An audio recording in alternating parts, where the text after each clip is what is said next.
Hey, Lori, this is Rich Urshek. Hey, I got this thing you sent me here on this top facilitation method. Listen, I'm thinking of taking one of your next classes. Can you tell me a little bit about you and this course and what I can expect to get out of it? Sure, Richard.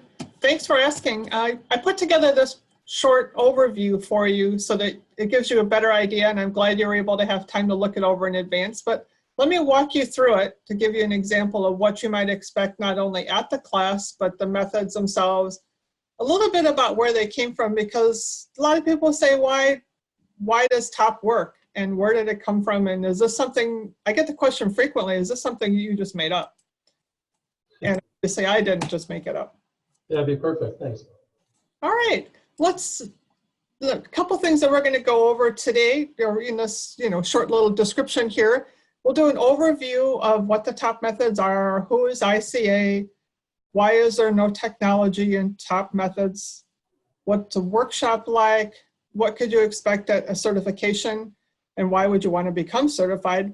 And this picture that you're looking at is a typical ToP facilitation workshop, a 2-day. You can see it's very interactive, engaging. There's a lot of visuals, a lot of hands-on, a lot of small group activities.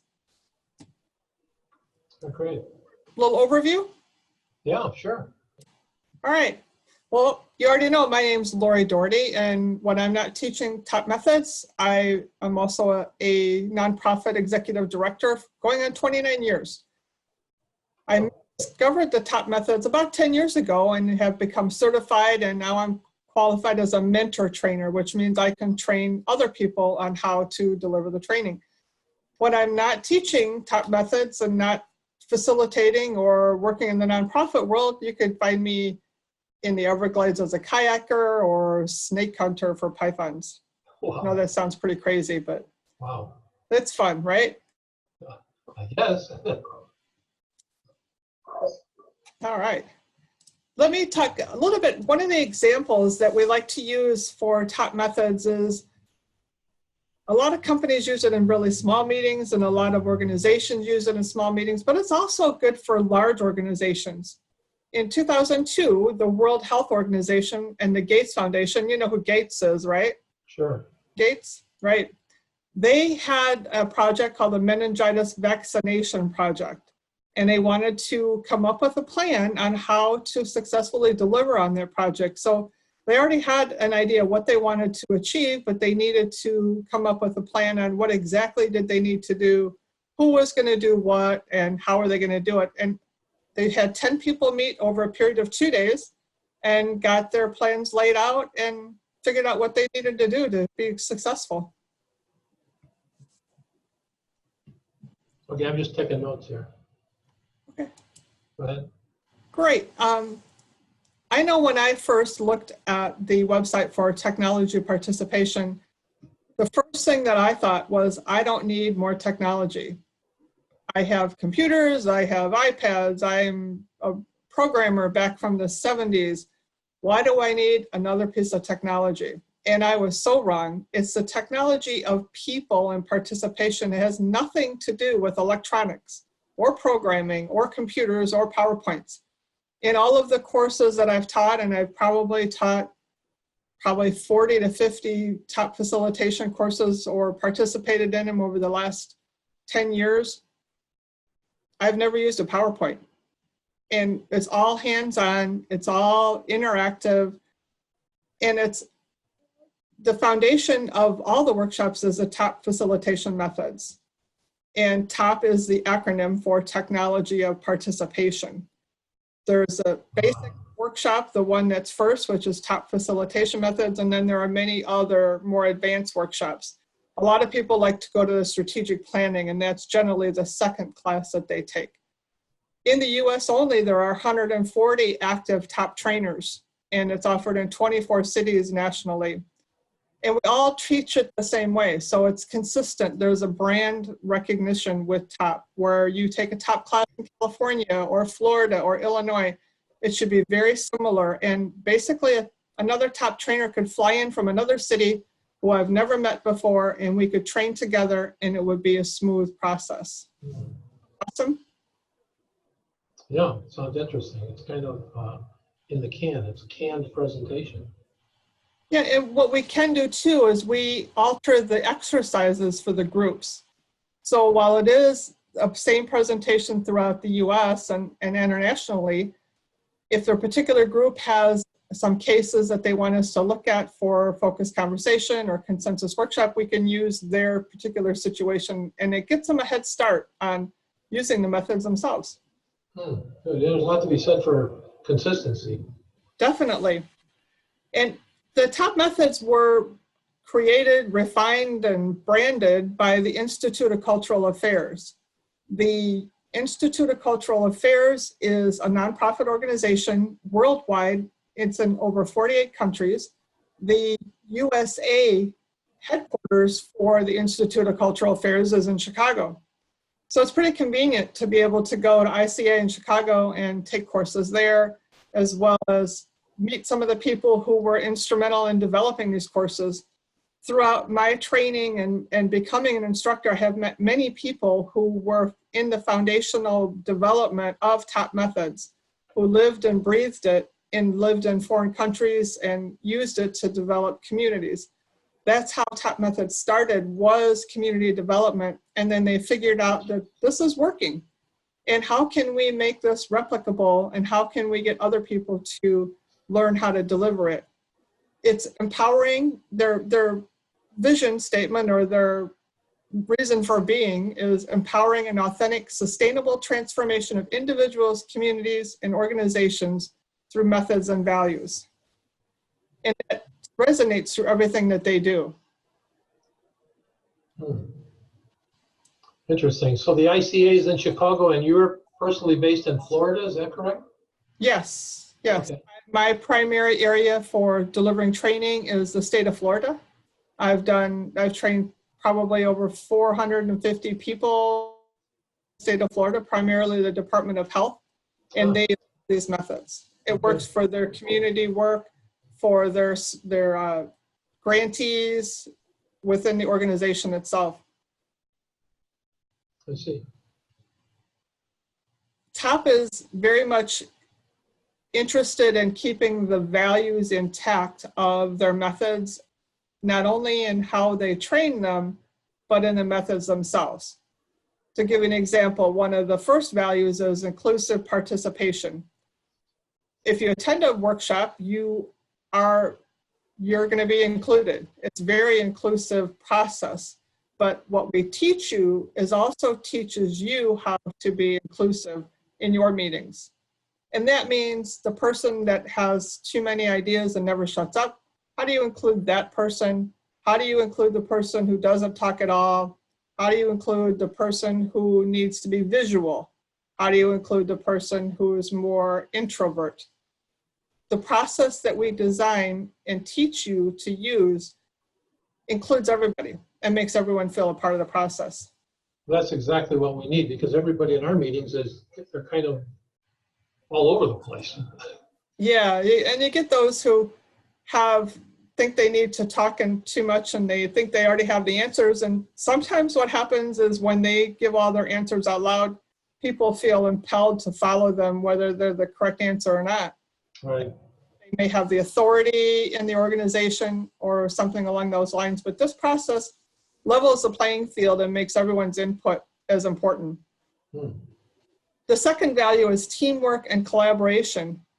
And if you work together on something, it does prove to be the most economic way, and you get more things done. If you hand someone a plan and you say, this is what you need to do, or if you have that person work with you on how together can you achieve the goal that you've set out, you'll be more efficient, and you'll achieve much more by having those plans designed together. And that's something new for today's corporate America, is allowing the people who are going to carry out the plans to have some input. Very interesting. The third one is individual and group creativity, encouraging dialogue between the head and the heart. People experience the magic of a group's creativity together. What they mean by this is you may have one idea and I may have a second idea, And once we start sharing our ideas together, a third one appears. It's like we take parts of yours, parts of mine, parts of someone else's, and you say, well, what if we did X? And the creativity that comes out when you share lots of ideas and you collaborate together to make a better new item. We think of it sometimes as a Reese's peanut butter cup. You take the peanut butter and the chocolate and you put them together and you get a better third item called a Reese's peanut butter cup. I don't know anybody who doesn't like those. Yeah, great comparison, yeah. The last one is reflection and learning. For every activity or every method that we teach, we take time to reflect on what it is we learned, what are the implications, what might be the next steps, and celebrate what you've achieved. A lot of organizations these days just have a checklist and they get through everything and then they say, okay, we're done. They don't look back to see how did it go? What could they have done differently? What could they have done better? What should they celebrate that they achieved? And take time to process that step. They just rush into the next thing and they don't take time to reflect. And people don't feel appreciated when you don't take time to reflect and learn and acknowledge everyone who participated. Have you found that in your organization, Richard? Yeah, quite a bit. I mean, I really find this interesting and all inclusive. There are some things here that are really problematic in our company that you seem to be hitting a lot of hot buttons. Great. All right, let's dive right into the methods. The foundational class is called ToP Facilitation Methods Workshop. It's generally taught in 2 consecutive days. There is an option to have a leadership edition, which is 3 days. You learn the same methods, you just have more practice time. You get a longer time. A lot of times people feel that at the end of the 2 days, they have learned so much, and it is a very packed 2 days. But then on the flip side, some people can't take off a 3rd day of work for training or for self-improvement. So we have to just decide what works best for you, whether you want a 2-day or do you want a 3-day. What do you do most? You do mostly 2-day or 3-day? In the Eastern Seaboard, we do mostly 2-day. Out on the California area, they are selling out 3-day courses. Okay. If you ask people, could you have taken 3 days, they would probably say no, but at the end of a 2-day workshop, they normally will say, I wish I had an extra day to practice. Okay. It's a catch-22. If you want to host an in-house course where it's just your staff or just your organization or your members, you need a minimum of 10 participants. It costs a little bit more per person to have an in-house workshop because you're guaranteeing the class. We customize some of the work materials for you, and you also end up paying travel for the trainers. If you attend a public workshop, which means anyone can go, you save a little bit of money, but then you are with lots of other people, and they're not all maybe in your sector of business. So you could have some consultants with some government, with some commercial all together, which is not a problem at all. But if you want to have that course tailored to your organization, you need to schedule an in-house course. As I mentioned originally, I think I'd rather attend the first one myself and then give consideration to bring it into the company. That's a great idea. A lot of people do that. They'll send the one or two of their management people.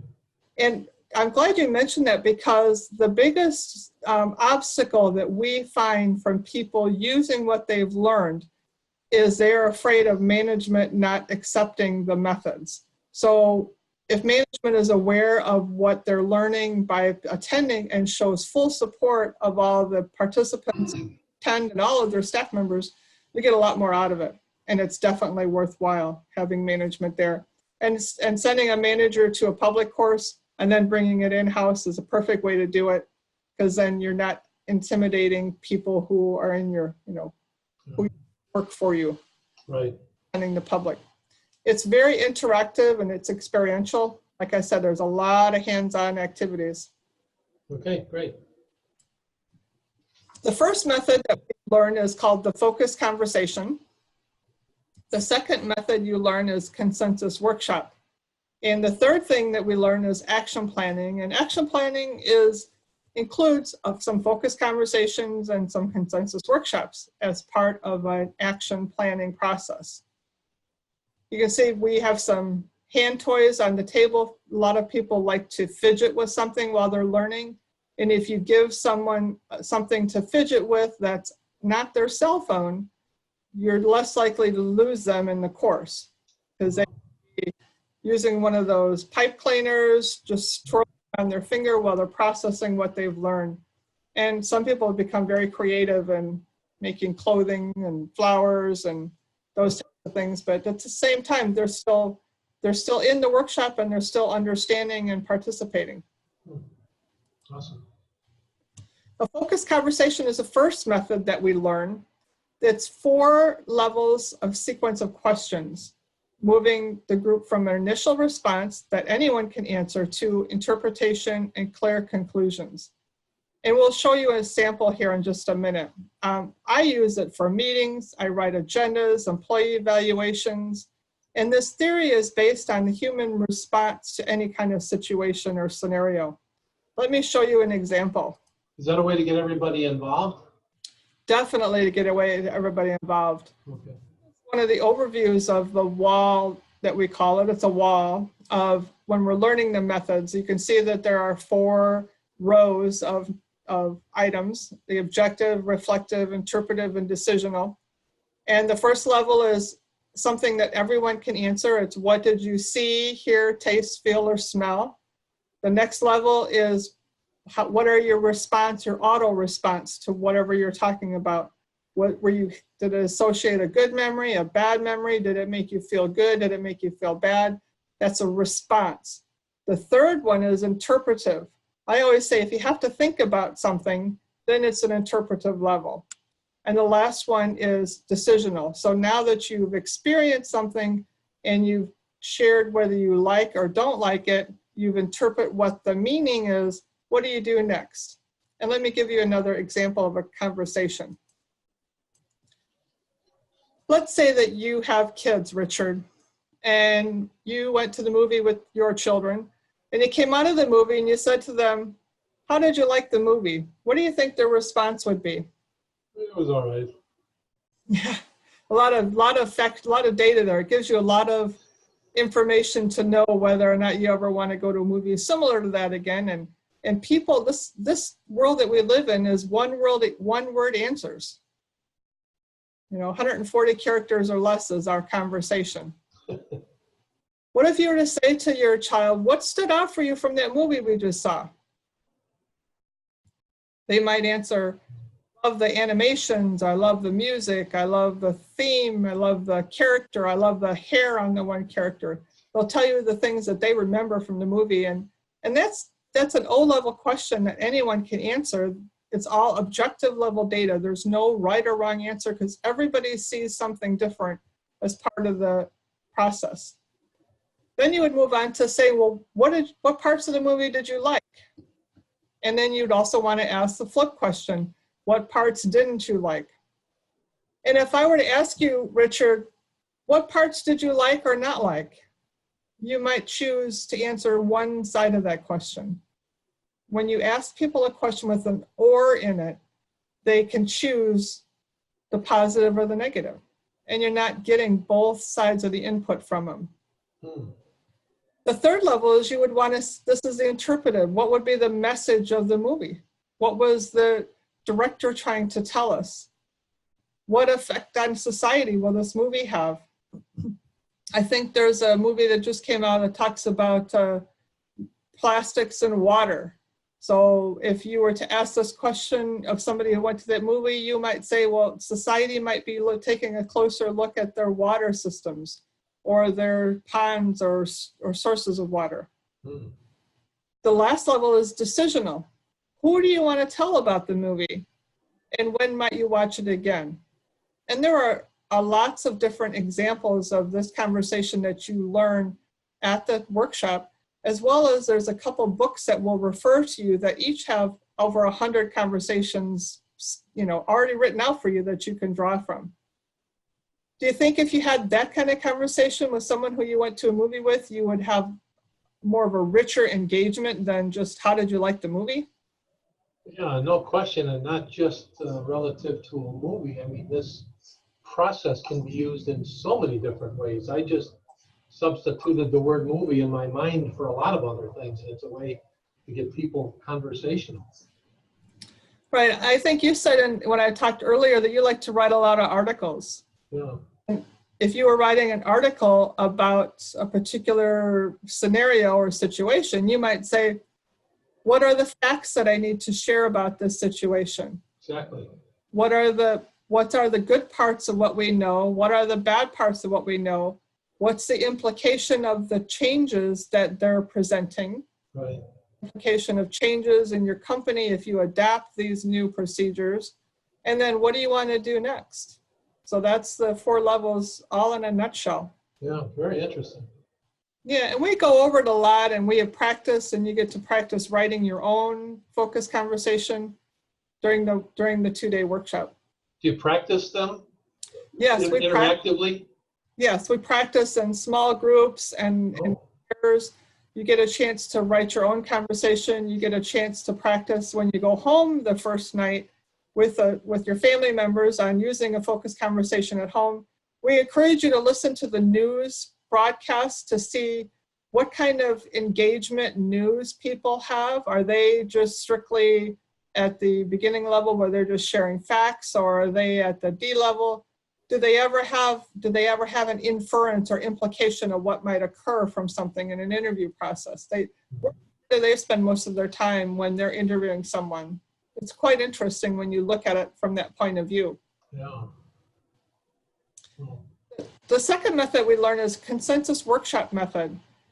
And this is a great tool for when you have a lot of answers to one question. If you have a question that could have 35 or more different answers, this is a process that you could use to honor everyone's input, as well as level the playing learning styles. It's a 5-step process, as you can see in this graphic here. There's context, brainstorm, cluster, name, and then resolve.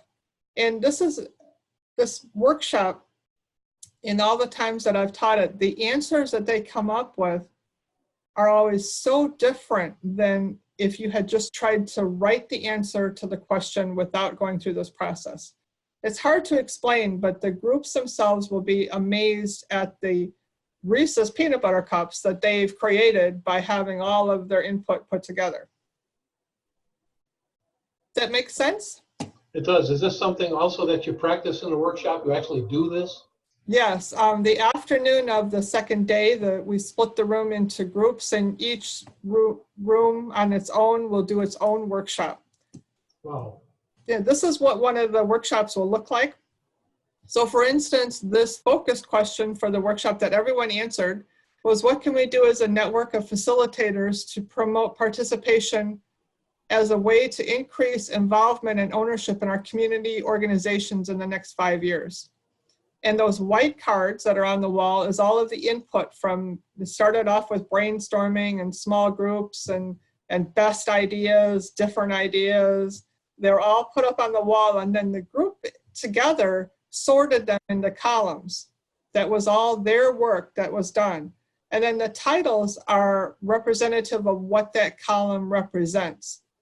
So for instance, one of the answers to this one was our active and diverse community partnerships.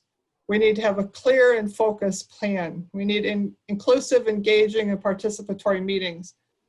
If you were to just go straight to the answers for that focus question, you probably would come out with more tactical kinds of answers like, we need a database, or we need a website.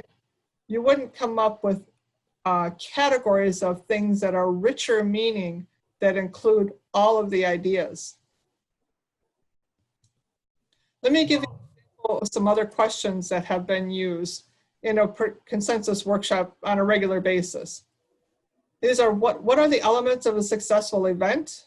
What are the qualities of a high-performing team? What blocks are we running into? What are the elements of a solution to this problem? What are all the things we can do to improve our team performance? What are all the questions we have regarding this topic? Or what actions do we need to accomplish this project? Those are all great workshop questions, and you could put, what are the elements of our successful trade show? Or what are the elements of our successful advertising campaign? Or employee engagement program? It could, Wow. whatever you need there. Yeah. If you have a question that only has 3 answers, or you already know the answer, then you wouldn't want to use a consensus workshop. I get it. Everyone some input. The next process that you learn is an action planning workshop. It uses focused conversation and consensus workshop processes in the action planning. It's a great way to develop a project plan or a community event, plan a conference. What it really does is it clarifies who's doing what, and it gets buy-in from the people who are participating. The action planning process is very participatory. If you want to have an event or project that people actually are committed to, they feel a part of, they want to help get it done, and you want them to be held accountable for when, where, and how much, this is what you would want to use. If you're the type of organization that just delegates and says, this is what you're doing, and if you don't do it, you don't get a raise, you might not want to use this process because it is very participatory. And we find that people who let people have a say in what they're doing as much as possible, they get a lot more done. I'll show you what a completed action plan on the wall looks like. First, let's look at the steps. The first step in the action planning process is context. We share what we already know about what we're planning. So let's say we were planning a kickoff of a new product reception. We're going to have an event where we're going to be unveiling a new product.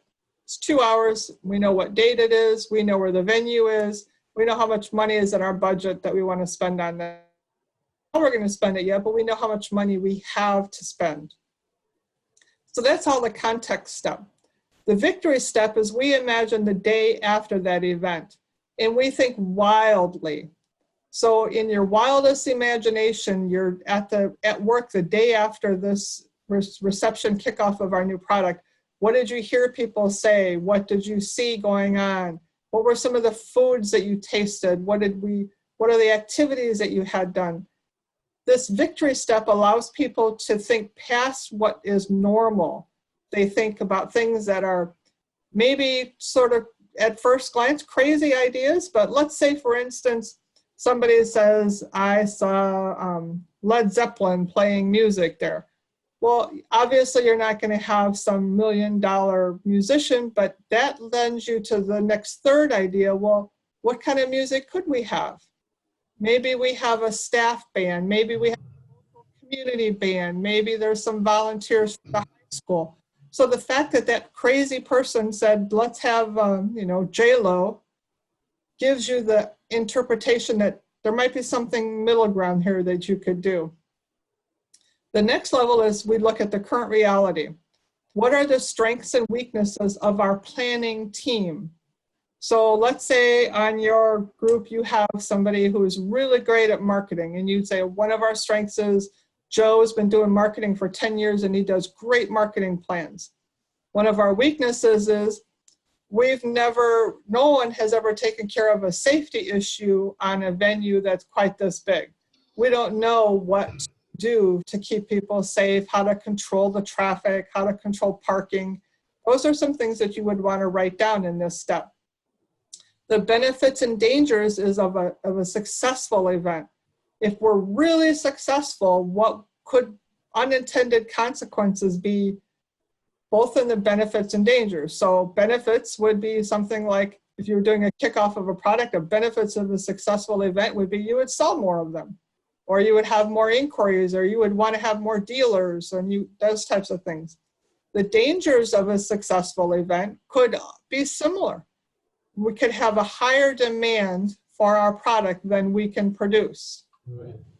So that's a successful event, but it's a danger to consider. And what this means then is you're looking at these as you're developing your next steps. You want to think about, well, what actions can we take that would mitigate any potential dangers and build on our strengths? So looking at the current reality and the victory, as a group, you state and you agree and you all write down, what are you really committed to doing? For instance, a lot of people use this for a retirement party kind of event planning at work. And a commitment statement might be something like, we are committed to honoring the work history of person X and showing appreciation to everyone around. So when you come up with commitment statements that are things that are really important about what you're planning, you come up with different actions to fulfill those commitment statements. Back to the event kickoff for a new product. A commitment statement might be, we are committed to demonstrating the full capacity of our product X in as many different markets as possible during this event. If you had that as a commitment statement, you might write different actions than you would if you were just had a commitment statement that said, we're committed to showing it on a video screen with audio. I mean, it gives you a different direction to go and it makes sure that you're successful. So everyone writes down key actions and everyone writes all the actions that need to be done. So you write actions even if they're not in your department. So if you know something needs to be done, you're just writing as many actions as you can think of. Then we sort them all by who should be doing them. So they're sorted by committees, departments, or groups of people that would do the similar activity. Then we put them all on a calendar so that everyone can see how they all lay out together. The coordination step is where you look at that calendar and you go, well, I need to have the invitee list before the invitations are created. So the department that's writing the invitee list needs to get me that list before I can send the invitation. So that's when you adjust some of the action. Step back and you look at it and you go into resolve and you say, what are we going to accomplish here? What have we already gotten done? Look at what we've achieved. Here's an example of a wall. You have a team name, a launch activity, all the dates, what's the victory step for each team, what are the resources and how are they going to be coordinated. So each group has its own coordinator, and then instead of having the entire group get together monthly or whatever frequency of meetings you want, you could have just the coordinators get together. You could take this information and you could put it on a Trello online, you could put it in a spreadsheet. You could have multiple departments, each working on a segment of an event or project, and then roll all of these up together. It's quite a great visual, and it's quite a great way to track what you have to work on. Yeah, Lori, this is the second time you used the word wall. What is that blue thing behind all of these notes? Great question, Richard. That's a sticky wall. It's ripstop nylon with a repositionable adhesive. We sell those and they're available in 6-foot and 12-foot lengths, and they're reusable. You just spray them before you put them up, and then they last for about 30 meetings before you need to respray them. And as long as you don't use construction paper on it, it'll last many, many, many years. Wow, clever. One of the benefits of the sticky wall is that it makes it easy for people to change their mind. You put something up and it sticks, and then you can move it. It goes somewhere else. So it's like, no big deal. Well, we want to move this from this column to this column. And so it's simple. It's not like it's fixed in one spot. The implication when you use a sticky wall is that things are flexible. Yeah, I noticed that in most PowerPoint presentations, as soon as you click the clicker, the slide is gone and you forget what was talked about. Here you have remembrance. It's always there to go back and reflect on. Great point. And also all the work that we do that leads up to this particular step, this is one of the last steps in the action planning workshop, but all the steps that you do leading up to this all stay up on the wall when you do one in person. They're all visual, so you can look back at any time to see what was in our victory circle, what did we commit to, and you reflect back in the last step about, did we cover all of our commitments? Everything that we said we wanted to do, is there an action item up here on the wall for it? Do you let attendees take pictures of all of this?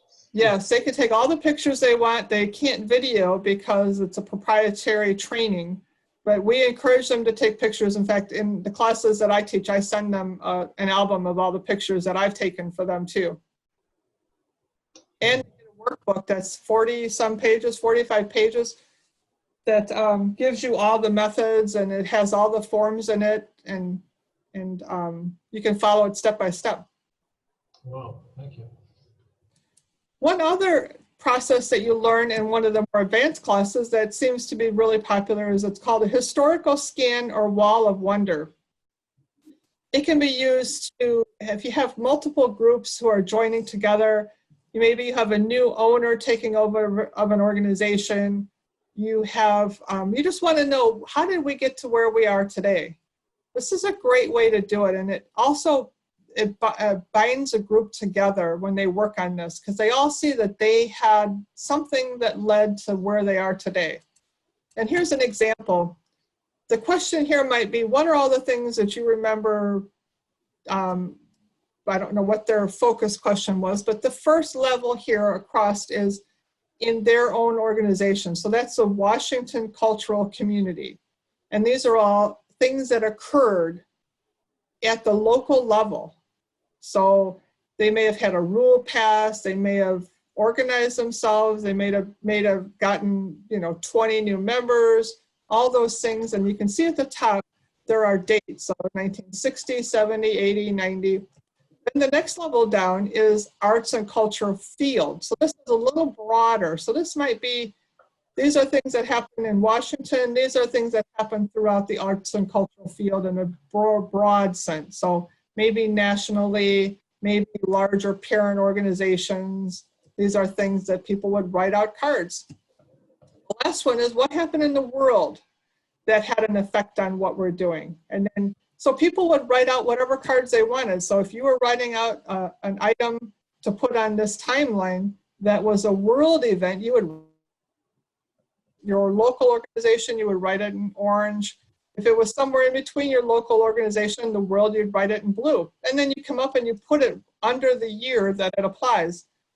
And this is very powerful, especially in business world too, because a lot of people can see what happened after 9/11, whether their organization lost members, whether they lost business, whether they had new security procedures. You can see clusters of activities where they occurred when something else has had an influence on it. So there might have been, in this case, some world things that occurred that created a cluster of activity in the local or state level. A lot of people do this activity, and you can do it with any number of people or participants. You could have people give you these ideas in advance and then write out the cards and have them on the wall when they arrive. And then people could add to them when they're in the room. You could collect all the cards while you're in the room with them. Then people will take this and make it into like an everlasting poster in an entryway or something of an organization to show the evolution of the organization. Can't you see this in your company when you walk in the hallway in your trade show world, to the evolution of trade shows, your organization, your statewide, the worldwide, or economy? Yeah, for sure. The last thing, and one of the most popular trainings, is strategic planning. And the strategic planning has a prerequisite of the facilitation methods workshop, because there are focus conversations and consensus workshops in the strategic planning process. And you can see it starts here with preparation and design. Then we go to practical vision. So this is the visioning. What do we want to see done in 5 to 7 years, or whatever that timeline is that you're looking at. One of the major differences between ToP strategic planning and regular other strategic planning is we look at underlying contradictions. A lot of organizations will do what they call a SWOT analysis. And they usually do a SWOT analysis as part of their environmental scan before they even start this process. And we do underlying contradictions as part of the strategic planning workshop, where we want to be upfront and honest about what are the things that are going to stop us from achieving this vision. if there are things that we, like, that would be the elephant in the room. What are the things that are going to stop us? Then when we start to plan the strategic directions, we can create strategic directions that take advantage of that mitigate the underlying contradictions and get us closer to our vision. Then we go to the focus implementation and we break it down by years, 1 year, 3 year, and 90-day windows. So you have a step-by-step work plan to get it all done. When you come to a workshop, you would ask me, what do you expect? And a lot of people expect to be sitting in a chair, looking through a PowerPoint. The workshop is extremely hands-on. Participants take opportunities and take their turn to do the presenting, to become a part of the process. This woman is a participant at one of the workshops. It's engaging. We don't have to sit in one spot all day. We encourage people to get up, move around, go stand in the back of the room, stand on the side, switch tables, do whatever you want to do to make yourself more comfortable and make it work for you. And there's nothing worse than having to sit for 2 days in one same spot and listen to someone drone at you. This is not what this workshop is. This is extremely interactive.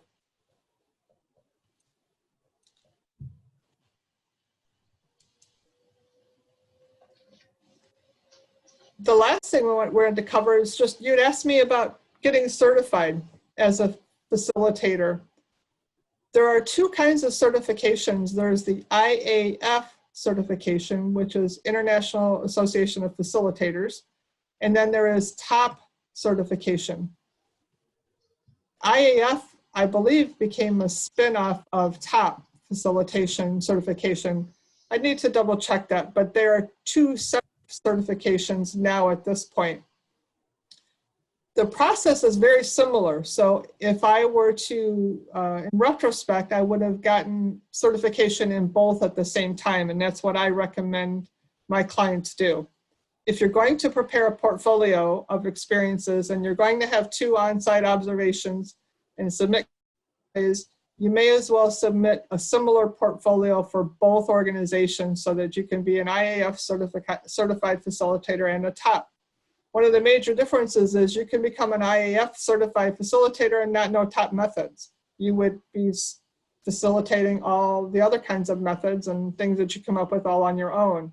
But to be a ToP certified facilitator, you need to be efficient and understand and be able to use ToP methods for your facilitation.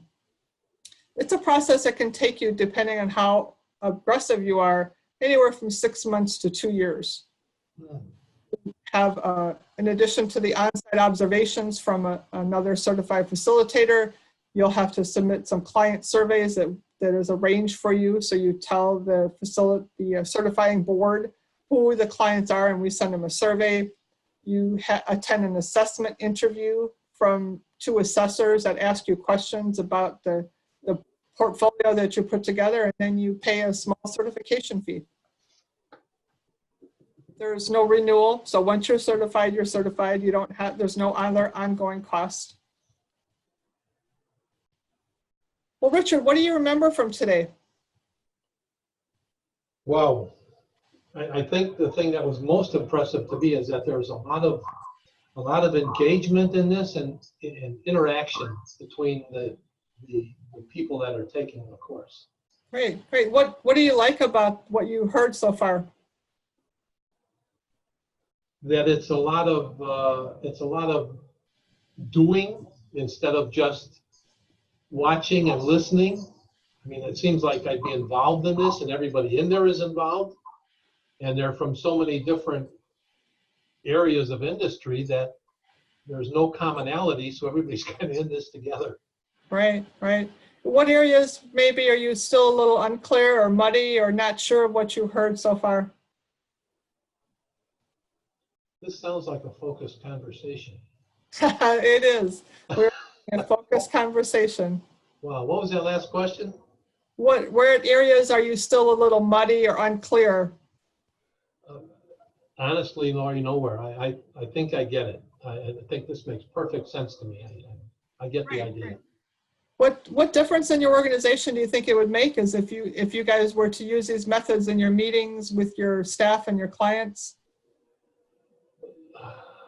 A lot, because it would eliminate what I guess I'll call passing the buck. It seems like there's always different people running different meetings and there's no consistency. But if there was one person, I think there'd be a level of familiarity that would be appreciated by everybody. Yeah, and if all of your staff was trained on this, then they would all be on the same page. They would. Yeah, eventually I think that would be the plan, but initially I think I'd like to take this myself. Great, great. Well, that was my last question. What are you going to do next? Are you going to sign up for one of the courses in the future, possibly? Yeah, I was going to ask you, first of all, I want to thank you so much. I'm glad I asked these questions, and I appreciate how thorough and detailed you were with the explanation of what this is all about. If you would, just respond to the same email that I sent you with a proposal and a couple of dates on when these classes are going to be scheduled and where they're going to be scheduled, and I think we can go from there. Count me in. I think I'm definitely going to take this. Great, great. Yeah, you can find all of the training at top-training.net on the website. And my particular classes in Florida, you can find at Dougherty, DOUGHERTY-INC.com. And Dougherty-inc.com. Right, and my classes are also listed on the Top Training, but maybe you want to go to Las Vegas or Indiana or Chicago or somewhere. There's training all over. Okay, do you have a phone number, Laura, that I can reach you at? Sure, 888-400-1029. 1029. That's toll free. Well, again, I can't thank you enough for going through all of this. It really answered all the questions I had. I'm actually kind of excited about taking this course. Great, great. Thank you, Richard. Thank you.